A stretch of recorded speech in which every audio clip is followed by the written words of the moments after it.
welcome. You're on to Aspheric TV, and this is the morning newspaper briefing.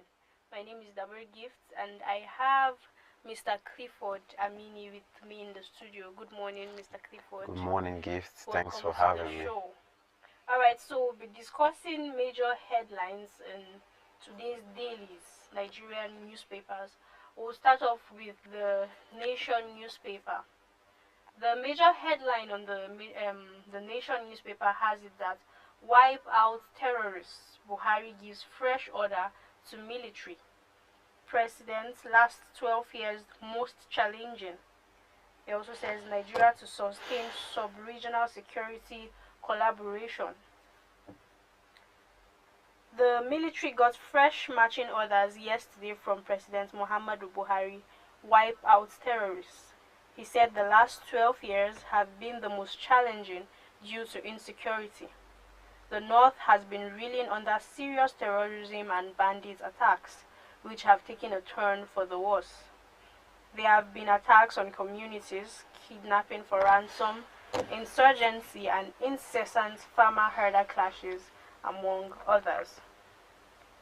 The Daily Sun newspaper says, APC shifts Shetima's unveiling as Bola Tinubu's running mate. Says Sharia Court Council accuses Khan of fanaticism, intolerance on Muslim-to-Muslim ticket. Oshomola defends party's candidate. It also has it that release IPOP leader Nnamdi Kanu now. Otom charges federal government. Also memo to Buhari alleging my resignation from APC fake, says Osibanjo. So the major headline there says the All Progressives Congress APC has postponed official unveiling of Senator Kashim Shettima as running mate to its presidential candidate Bola Tinubu for what is termed logistic reasons. The former Borno governor, who was formally announced by Tinubu as vice presidential candidate on July 10th in Daura, Katsina, was earlier scheduled to be presented to party members, at the APC National Secretariat yesterday. The next newspaper is the Punch newspaper, and it has it that placeholder running mate. PDP sues INEC, APC seeks Obi Tinubu's disqualification. Wants Shettima, Baba Ahmed barred as VP candidates. Joins Okupe Masari LP in suit. Will respond to PDP, says LP's lawyer. We are aware of the suit, Tinubu's legal team. It also has it that Atiku others campaign for Adeleke. INEC distributes materials.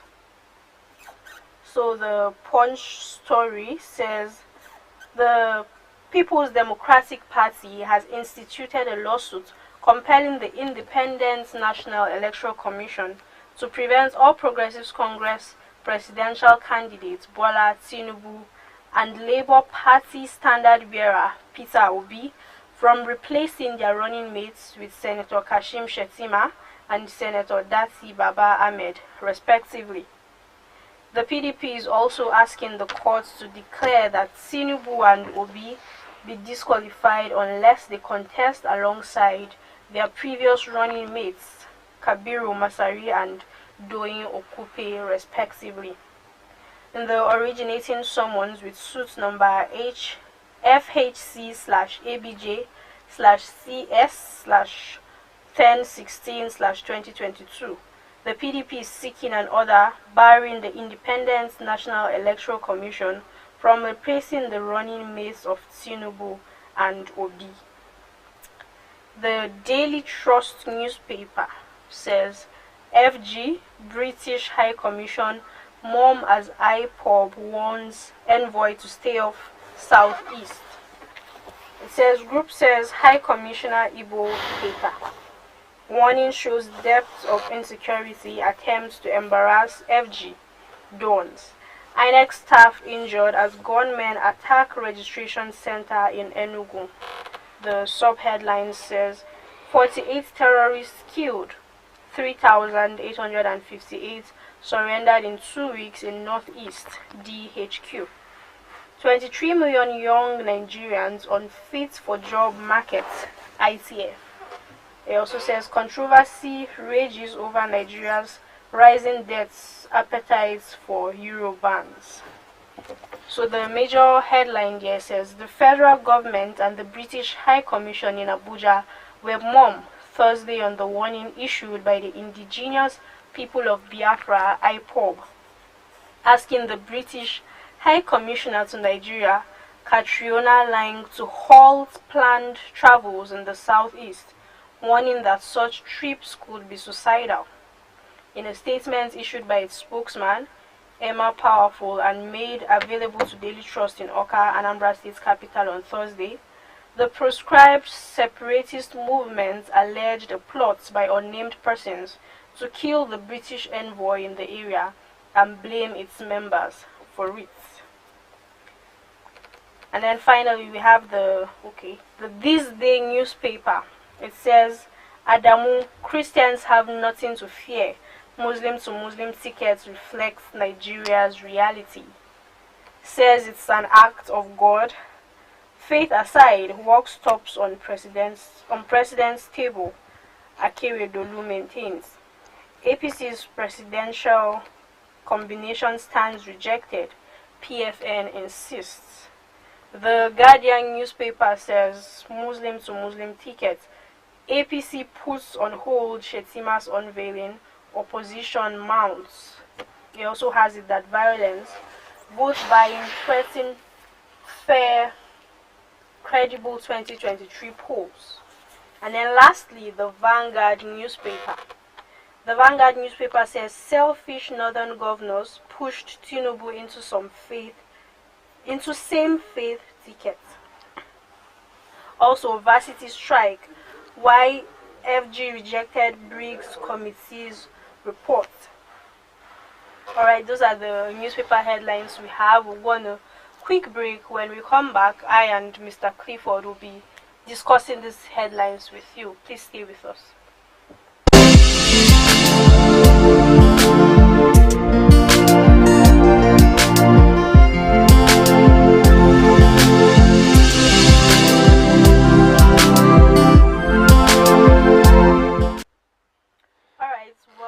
Back.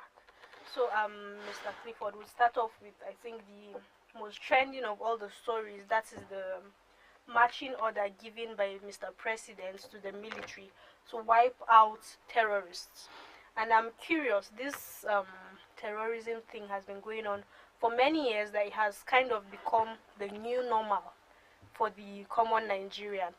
And then one will wonder why this action was not taken a long time ago. It's just being said now. And then people have come out to say that this is not the first time that the president has given such orders. True. So what do you think about this? Well, I would like to state categorically that this present administration failed in terms of security.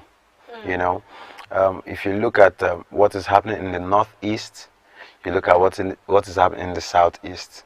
These two regions have been under serious security threats for a very long time.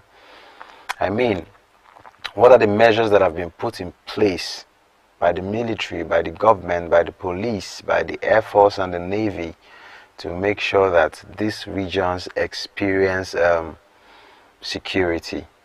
Lives and properties should be protected. I think this is one of the core mandates of every government, to protect lives and properties of their citizens. But the government has failed on this part. I could remember, I think last month or in May, I traveled to Kano. I had to go by road, and it was very terrible. I was scared.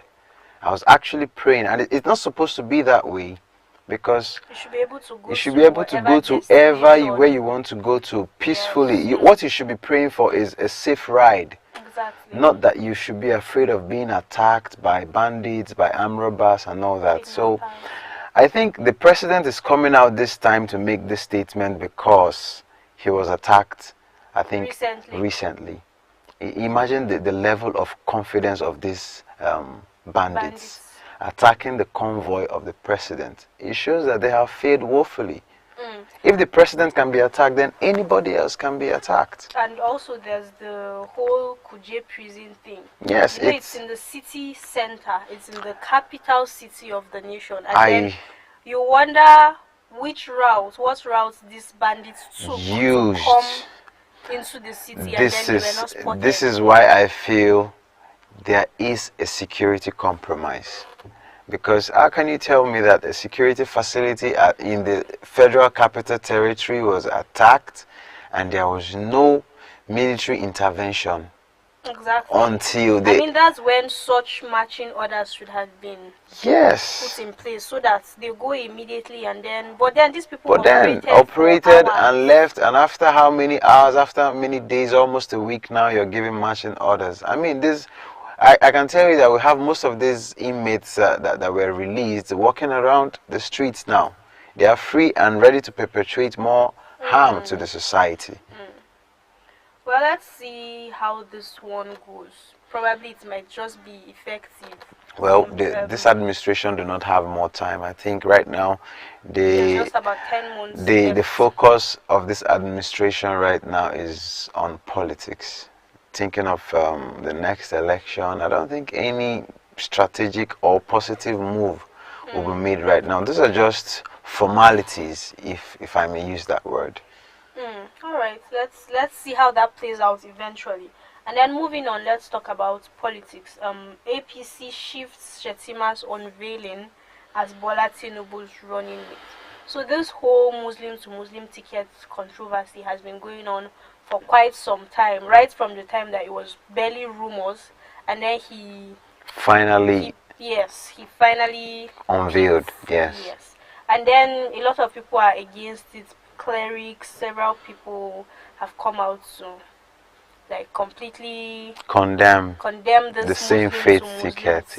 And then it's like the APC is still insisting on this Muslim to Muslim ticket. So what do you think this will mean for the party? Because from what we can see, some members of the party are already defecting.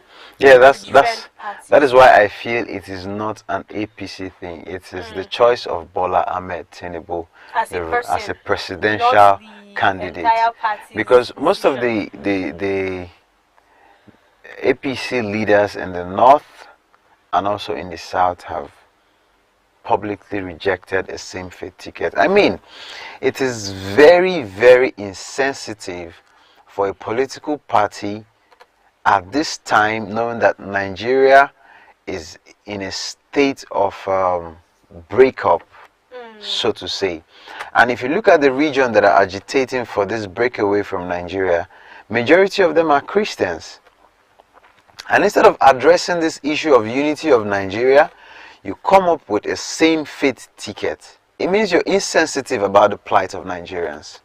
Well, some politicians have come out to say that the Muslim to Muslim ticket is like the reality of Nigeria. What is the reality of Nigeria? Well, I wouldn't say it is unity. So well, if you read the news, if you walk in the streets, you know that there is tension of division in this country. I mean, Nigeria is divided along ethnic and religious lines. We cannot dispute this fact. We can't. So if a political party seeking to lead the country in the next general elections comes up with the same faith ticket, it means they did not consider the unity of the country. Exactly. I'm not saying I'm against Islam or the Muslims, but we have to make considerations. Yeah, there are some insaner climes. A same faith ticket will not really be an issue. But the question is Nigeria really mature to have a same faith ticket? They'll give you an example of 1993, the MKO election, where he chose a Muslim running mate and still won the election. The question is, in 1993, was Nigeria as divided as it is right now? The answer is no.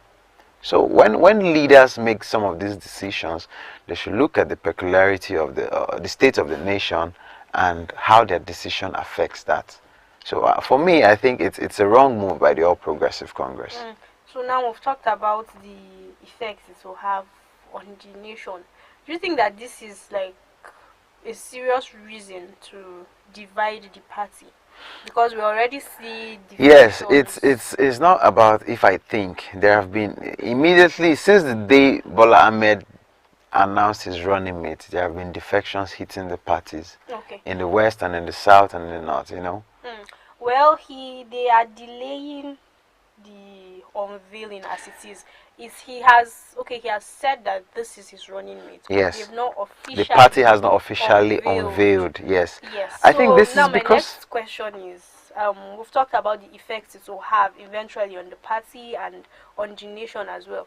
Do you think this delay is like a tactics to like get the reactions of people, so to speak, and then make their final decision? This might just be like of course, they just tested the waters and they've seen the reactions of Nigerians. They've seen the effects of this choice on the party, because I mean many big wings have left the party. In Rivers State, where I come from, the defection has hit the party. I mean, it was really bad to wake up in the morning and see about those who you feel would work for the victory of the party leaving the party on the basis of a same faith ticket. It is difficult for some of them to absorb this decision and work for the party. Some of them would prefer to walk away. Exactly. So I think that is the reason why well, I don't know, I may not say, I just think they could be thinking about a reconsideration, or switching to. I mean, there are competent Christians in the north, in the APC, in the party, yes, in the party that can be chosen.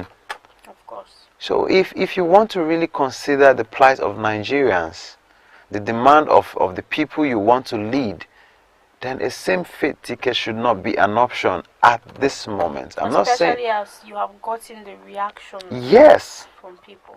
You shouldn't proceed it with. If you proceed, it means you don't care. All you're thinking about is winning.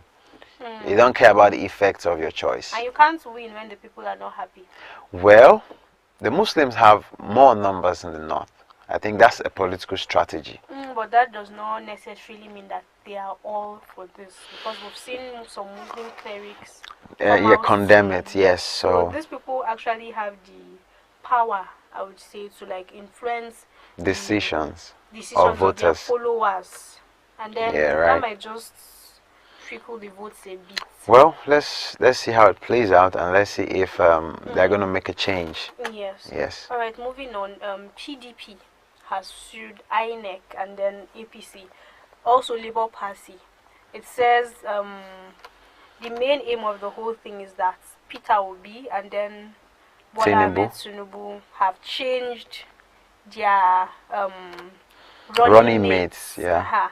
So you remember that the INEC had said there is no place for placeholders, so to speak. Like you can't pick somebody for the main time until you find the person that is actually suitable for you, and then you replace who you had earlier picked. But that is what we can see happening with Labour Party and then the APC, and then the PDP has sued them for this reason. Also, they have said that if they are allowed to, they are not okay, they should be disqualified if they proceed with their choice. Exactly. Well, it's a dicey situation. If you look at the All Progressive Congress and the Labour Party, I do not think they would make this decision knowing fully well that it's unconstitutional. I mean, what does the Electoral Act say about this issue? What does the Constitution say about the placeholder issue? It's obtainable in our political activities. So I do not think. I think the PDP is afraid. The PDP is not a viable opposition right now. What they should be doing right now is campaigning and selling their candidacy, instead of trying to seek disqualification of the parties they are going to contest with. It already shows that they are already afraid of running for the elections. You know, this is part of this is part of it. These people are like their strongest competition. Yes. So it's actually wise to look into what this competition are up to, and then just try to, should I say, it won't hold waters. It won't hold waters because there's a provision for replacement. Okay. You understand? So basically, this is constitutional. Yes, it's replacing their. It is running mates. It is. INEC just gave a deadline. That's why they chose those interim running mates so as not to default the INEC deadline. And INEC don't you think that is contradicting, because this is literally them doing the whole placeholder thing? Because it's like these people that they just gave so that they can beat the deadline are just holding the position until they look and then scan through the party and decide who they are to make the best decision. So don't you think that is what it is? That is what it is. So yes, in that case, it is contradicting because the INEC makes provisions for replacement. Yes. Yet they say that there is no place for placeholders. No, I don't think that is obtainable right now, because if the both parties, for example, the APC, that is the ruling party, will be towing this line, I mean, they have legal advisors. They should know that if we do this, there's going to be an effect. But right now, you see, the Labour Party is towing the same line, the APC is towing the same line. I mean, the PDP is just trying to distract the yes, polity. Exactly. So I don't think the APC and the Labour Party have done anything. Yes, it's just a distraction. To me, it's just, I just see it as a political party that does not have strategy to win elections, trying to look at a free ride to power. Why are you seeking the disqualification of Labour Party and the APC? So who do you want to contest the election with? Like I said earlier, these are their strongest competition. So it makes a lot of sense that if they do this is happening. Yes. So but I don't think anything will be done. I don't think the court case will favor them. I think the Labour Party legal advisor has said they will hear from their lawyers. Exactly. So let's see how it unfolds. Also the APC lawyers as well. Yes. So I think we should watch and see what happens in a few days. All right. Thanks, Mr. Clifford, for joining me on the show. My name is Dabru Gift. This is the size of the package we have for you this morning. Please subscribe to our YouTube channel. We are Aspheric TV on YouTube. Also follow us on all of our social media platforms. On Instagram and on Twitter, we are Aspheric News. And on Facebook, we are official Aspheric News. Thanks for watching. Bye.